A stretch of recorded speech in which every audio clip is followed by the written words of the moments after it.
నమస్కారం. ఈరోజు మనం ఒక మ్మ్, చాలా సింపుల్గా అనిపించే విషయం గురించి మాట్లాడుకుందాం. అదే శ్వాస. మనలో చాలామంది ధ్యానం అనగానే ఏం చేస్తాం? శ్వాసను లెక్కించడం మొదలుపెడతాం. 1, 2 అలా. కానీ దానికొక ప్రత్యామ్నాయం ఉందని మనకు అందిన సమాచారం చెప్తోంది. శ్వాసను కేవలం లోపలికి, బయటికి అని గుర్తించే ఒక పద్ధతి. ఈరోజు మనం ఈ టెక్నిక్ను కొంచెం లోతుగా విశ్లేషిద్దాం. ఇది చూడటానికి చాలా తేలిగ్గా అనిపిస్తున్నా మనసు మీద దాని ప్రభావం చాలా లోతైనది. అసలిది ఎందుకు అంత బాగా పనిచేస్తుంది? సరిగ్గా అడిగావు. దీన్ని మానసిక గుర్తింపు లేదా సింపుల్గా లేబులింగ్ అని అంటారు. ఇది మనసు నిరంతరం ఆలోచనల ప్రవాహంలో కొట్టుకుపోకుండా ఉండటానికి ఉపయోగించే ఒక సున్నితమైన టెక్నిక్ అన్నమాట. అంటే ఒక రకంగా చెప్పాలంటే మనసుకి మనమిస్తున్న ఒక చిన్న పని. ఒక చిన్న పని. అవును, ఆ పనిలో నిమగ్నమై అది అనవసరమైన విషయాల వైపు వెళ్లకుండా ఉంటుంది. ఇది పురాతన కాలం నుండి భిక్షువులు, యోగులు ఉపయోగించే ఒక ప్రాథమిక అభ్యాసం. అంటే కేవలం లోపలికి అని మనం అనుకుంటున్నప్పుడు మన శ్వాస లోపలికి వెళ్తున్న అనుభూతి మీద మనసు లగ్నమవుతుంది. అలాగే బయటికి అన్నప్పుడు శ్వాస బయటకు వెళ్తున్న ప్రక్రియ మీద ఉంటుంది. ఇది వినడానికి చాలా సింపుల్గా ఉంది. కానీ ఇక్కడొక ముఖ్యమైన సూచన కూడా ఉంది. ఈ పదాలు అవసరం లేదనిపించినప్పుడు వాటిని వదిలేయాలి అని. అంటే ఇది కేవలం ఒక ఆరంభం మాత్రమే, అంతిమ లక్ష్యం కాదు కదా? ఖచ్చితంగా. దాన్ని మనం మనసుకు తగిలించే శిక్షణా చక్రాలు లాగా భావించవచ్చు. శిక్షణా చక్రాలా? అంటే ట్రైనింగ్ వీల్స్. అవును, మనం చిన్నప్పుడు సైకిల్ నేర్చుకునేటప్పుడు కింద పడకుండా ఉండడానికి రెండు పక్కలా చిన్న చక్రాలు ఎలాగైతే ఆధారాన్నిస్తాయో, ఈ లోపలికి బయటికి అనే పదాలు కూడా మనసు చెదిరిపోకుండా అలాంటి ఆధారాన్నే ఇస్తాయి. ఒకసారి బ్యాలెన్స్ చేయడం వచ్చాక ఆ చక్రాలు ఎలా తీసేస్తామో, మనసు స్థిరపడ్డాక ఈ పదాలను కూడా వదిలేస్తాం. ఆ పోలిక అద్భుతంగా ఉంది. శిక్షణా చక్రాలు భలే చెప్పారు. అంటే ఇదొక తాత్కాలిక మద్దతు మాత్రమే. సరే, అసలు ఈ చక్రాలు ఎందుకు అంత సమర్థవంతంగా పనిచేస్తాయి? దీని వెనక ఉన్న సైకాలజీ ఏంటి? ఇక్కడే అసలు విషయముంది. మనం లోపలికి అనే పదాన్ని మనసులో అనుకున్నప్పుడు మన మెదడులోని రెండు ముఖ్యమైన భాగాలు ఒకేసారి పనిచేయాల్సొస్తుంది. ఒకటి మాటలను ప్రాసెస్ చేసే భాగం, రెండు శ్వాస యొక్క భౌతిక అనుభూతిని ప్రాసెస్ చేసే భాగం. ఈ రెండు ఒకదానికొకటి తోడుగా నిలబడతాయి. దీనివల్ల ఏమవుతుందంటే మనసు గాలిలో తేలిపోకుండా శ్వాస అనుభూతికి గట్టిగా కట్టుబడి ఉంటుంది. ఓకే ఓకే దీన్ని కొంచెం విడమురుద్దాం. ఈ లంగరు వేయడమనే ఆలోచన చాలా ఆసక్తికరంగా ఉంది. అంటే మన మెదడు ఒకేసారి రెండు పనులు సరిగ్గా చేయలేదు, ముఖ్యంగా భాషకు సంబంధించిన పనులు. మనం లోపలికి అని మనసులో అనుకుంటున్నప్పుడు అదే భాషా కేంద్రాన్ని రేపటి పనుల గురించిన ఆలోచనలు ఉపయోగించుకోలేవు. ఇది మనస్సును దారి మళ్లించకుండా మనం వేస్తున్న ఒక తెలివైన ట్రిక్ లాంటిదన్నమాట. సరిగ్గా అదే. ఆ పదం ఒక లంగరులా పనిచేసి మనస్సును వర్తమాన క్షణమనే సముద్రంలో స్థిరంగా ఉంచుతుంది. ఇక రెండో ముఖ్యమైన అంశముంది. అదేంటంటే తటస్థత లేదా నిష్పాక్షికత. తటస్థత అంటే ఏమిటి? శ్వాస విషయంలో తటస్థంగా ఉండటమంటే ఎలా? దీన్నిలా ఆలోచించు. మనం ఒక సినిమా చూస్తున్నప్పుడు తెరమీద జరిగేదానికి మనం భావోద్వేగంగా స్పందిస్తాం. కాని అది మన జీవితం కాదని, అది కేవలం ఒక కథ అని మనకు తెలుసు కదా. అవును. ఈ పద్ధతి కూడా మన శ్వాసతో అదే పనిచేస్తుంది. లోపలికి బయటికి అని గమనిస్తున్నప్పుడు మనం శ్వాస అనే సినిమాను చూస్తున్న ప్రేక్షకులుగా మారతాం. దానిలో పూర్తిగా మునిగిపోయి, అయ్యో నాకు సరిగ్గా శ్వాసాందనం లేదు, లేదా నా శ్వాస చాలా వేగంగా ఉంది అనే ఆందోళన చెందకుండా కేవలం దాన్నొక ప్రక్రియగా గమనిస్తాం. ఆ దూరం మనకు ప్రశాంతతనిస్తుంది. వావ్! ఆ పోలిక చాలా శక్తివంతమైనది. అంటే మన శ్వాసను నాది అని కాకుండా అది అని చూడటం మొదలు పెడతాం. ఇది చాలా పెద్ద మార్పు కదా. ఈ క్రమంలో చివరికి ఆ పదాలను వదిలేయాలని ముందే అనుకున్నాం కదా. అది ఎందుకు అంత ముఖ్యం? జీవితాంతం ఇలాగే అనుకుంటూ ఉంటే ఏవవుతుంది? మంచి ప్రశ్న. ఎందుకంటే అంతిమ లక్ష్యం భాష అనే ఫిల్టర్ను తొలగించడం. మొదట్లో భాష మనకు సహాయం చేస్తుంది, కాని ఒక స్థాయి దాటాక అదే ఒక అడ్డంకిగా మారుతుంది. ఓ అవునా? అవును. శ్వాస యొక్క సహజమైన, స్వచ్ఛమైన అనుభూతిని మాటలు లేకుండా నేరుగా అనుభవించడమే అసలు లక్ష్యం. అది స్వచ్ఛమైన ఎరుక వైపు ఒక పరివర్తన. మాటల నుండి నిశ్శబ్దంలోకి, ఆలోచనల నుండి అనుభూతిలోకి ప్రయాణం చేయడం అన్నమాట. అర్థమైంది. సరే, ఈ పద్ధతిని ఆచరణలో పెట్టడానికి ఏమైనా చిట్కాలున్నాయా? ఎందుకంటే ఇది చాలా సులభంగా అనిపించినా చిన్న చిన్న పొరపాట్లు చేసే అవకాశం ఉంది. ఖచ్చితంగా ఉన్నాయి. మొదటిది సమయం. లోపలికి అనే పదాన్ని శ్వాస మొదట్లో ఒక్కసారి అనేసి వదిలేయకూడదు.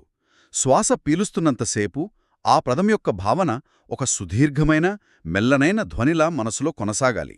ఆ అలాగే బయటికి అనే పదం కూడా ఇది శ్వాస యొక్క పూర్తి చక్రాన్ని కవర్ చేస్తుందన్నమాట. ఇక రెండవది స్వరం గురించి చెప్పారు.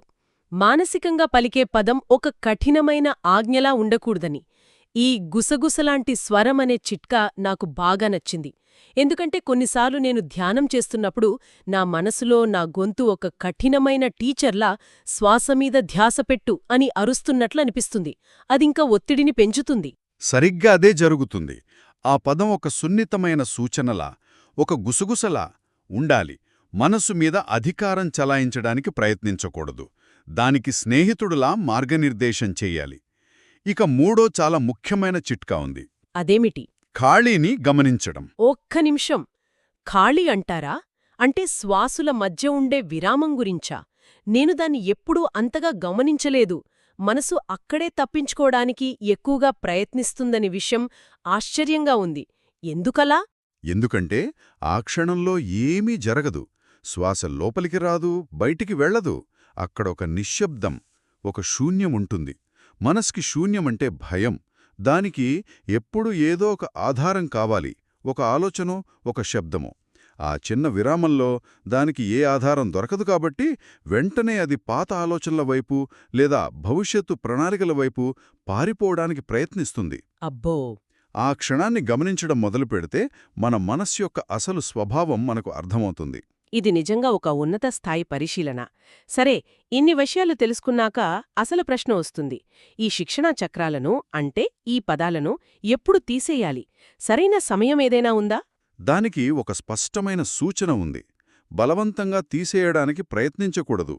ఎప్పుడైతే మీ దృష్టి ఎటువంటి ప్రయత్నం లేకుండా ఒక అయస్కాంతంలా శ్వాస మీద అత్తుకుపోయి ఉంటుందో, ఎప్పుడైతే శ్వాస యొక్క అనుభూతి చాలా స్పష్టంగా, ప్రకాశవంతంగా దానంతట అదే మీ గమనాన్ని ఆకర్షిస్తుందో, అప్పుడు ఆ పదాలు వాటంతట అవే రాలిపోతాయి.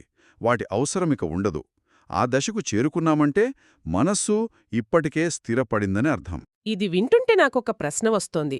చాలామంది నాతో సహా శ్వాసను లెక్కించే పద్ధతితో మొదలుపెడతారు. 1 నుండి 10 వరకు, మళ్ళీ 1 నుండి 10 వరకు. ఈ గుర్తించే పద్ధతి దానికి భిన్నంగా ఎలా ఉంటుంది? అంతిమంగా రెండూ మనసును ఒకే పనిమీద పెట్టడానికే కదా? అక్కడేమైనా ముఖ్యమైన తేడా ఉందా? చాలా ముఖ్యమైన, సూక్ష్మమైన తేడా ఉంది. రెండూ మనస్సును నిమగ్నం చేసేవే అయినా వాటి ప్రభావం చాలా భిన్నంగా ఉంటుంది. శ్వాసను లెక్కించడం అనేది ఒక సరళ రేఖ మీద ప్రయాణం లాంటిది. దానికొక ప్రారంభం 1, ఒక గమ్యం 10. అవును. దానివల్ల ఒక సమస్య కూడా ఉంది. నేను లెక్కపెట్టే పద్ధతి ప్రయత్నించినప్పుడు 8 తర్వాత ఏమొస్తోందో అని ఆలోచిస్తూ ధ్యాస కోల్పోతాను. లేదా మధ్యలో లెక్క తప్పిపోతే అయ్యో మళ్ళీ మొదట్నుండి మొదలు పెట్టాలి అనే ఒక చిన్నపాటి ఆందోళన, ఒక వైఫల్య భావన కలుగుతోంది. అది మనసును శాంతపరచడానికి బదులుగా మరింత ఒత్తిడిని సృష్టిస్తోంది. సరిగ్గా అదే. లెక్కించడంలో ఒక లక్ష్యముంటుంది. ఆ లక్ష్యం ఒత్తిడిని తెస్తుంది. కాని శ్వాసలో లక్ష్యాలుండవు, కేవలం ప్రక్రియ మాత్రమే ఉంటుంది. అందుకే గుర్తించే పద్ధతి మరింత క్షమించేదిగా ఉంటుంది. లోపలికి బయటికి అనే పద్ధతి ఒక వృత్తంలో తిరగడం లాంటిది. దానికి అంతం, ఆరంభముండవు. ప్రతి శ్వాస ఒక పూర్తి చక్రం, లోపలికి బయటికి అంతే. తరువాతి శ్వాస మళ్ళీ ఒక కొత్త, స్వతంత్రమైన చక్రం. అంటే ఒక రకంగా ఇది పర్ఫెక్షనిజంకి విరుగుడు లాంటిదా? ధ్యానాన్ని కూడా సరిగ్గా చెయ్యాలి, తప్పులు చేయకూడదనుకునే వాళ్లకి ఈ పద్ధతి ఎక్కువ స్వేచ్ఛనిస్తుందా? ఎందుకంటే ఇక్కడ విఫలమవ్వడానికి ఆస్కారమే లేదు. మీ మనసు పక్కకు వెళ్ళినా తర్వాతి శ్వాసతో మీరు మళ్లీ తిరిగి రావచ్చు. ఎలాంటి తీర్పులేదు. ఖచ్చితంగా నువ్వు ఎప్పటికీ విఫలం కాలేవు. ప్రతి శ్వాస ఒక కొత్త ఆరంభం. గత శ్వాసలో మనసు ఎక్కడికి వెళ్ళినా దానితో సంబంధం లేదు. ఈ శ్వాసతో మళ్లీ వర్తమానంలోకి రావచ్చు. ఇది అభ్యాసాన్ని మరింత ఆహ్వానించదగినదిగా, సున్నితంగా చేస్తుంది.